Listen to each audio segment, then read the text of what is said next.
Selain swasembada pangan, juga swasembada energi. Jadi kita berharap tiap daerah juga nanti swasembada energi.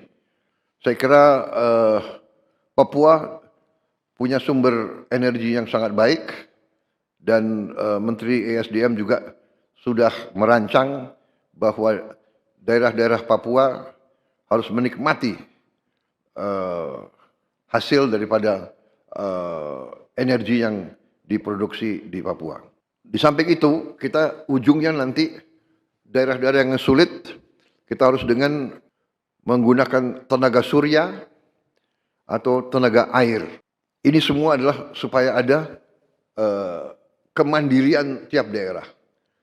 Kalau ada tenaga surya dan tenaga air, tidak perlu kirim-kirim BBM mahal-mahal dari daerah-daerah lain. Dan juga nanti kita berharap